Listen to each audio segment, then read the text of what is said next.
जगतसिंहपुर में नाबालिका को पुलिस बाबू विवाह कर फेरार होगा घटन पीड़िता वकिल देते चांचल्यकर बयान। अभियुक्त सब इन्स्पेक्टर अमित पाढ़ी परिवार लोके पीड़िता साबालिका थिबार दर्शाई एक फेक आधार कार्ड तैयारी करी हाईकोर्ट रे जमीन आवेदन करने सहित तल कोर्ट रे जमीन पाइथिबार अभियोग होईछि। अभियुक्त वकिल गणमाध्यम को देथिबा सूचना अनुसार प्रथमे विवाह समय पीड़िता साबालिका थिबा जानिथिले, परे सेमाने पीड़िता नाबालिका बोली जानिया परे गाड़ी कर पीड़िता घरे छाड़ी देइथिले। याकु मिछ बोली कहिसेंति पीड़िता वकिल।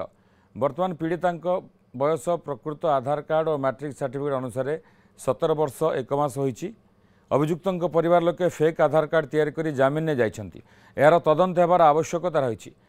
या सहित जदि पीड़िता नाबालिका बोली जानी तांको घरे छाड़िले तेबे पीड़िता पक्षर केस दायर पर क्यों आधार कार्ड बल से बेल आवेदन कले।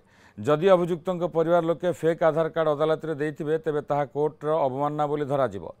अन्यपटे अभियुक्त वकिल अमित पाढ़ी असुस्थ बोली तांको परिवार पक्षर सूचना मिली बोली गणमाध्यम कहिथिबा बेले पुलिस किपर अमित फेरार अछंती बोली कहूछि।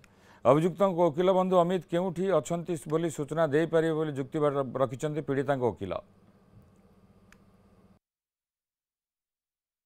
आज्ञा हाँ देखूँ आधार कार्ड संपूर्ण फेक है। फेक हबार कारण देखूँ से झीर मैट्रिक सर्टिफिकेट अच्छी 17 वर्ष 2 मास फेक करी से 18 वर्ष कले फेक केबे कले कौन कले आप गोटे स्वतंत्र तदंत हवा दरकार।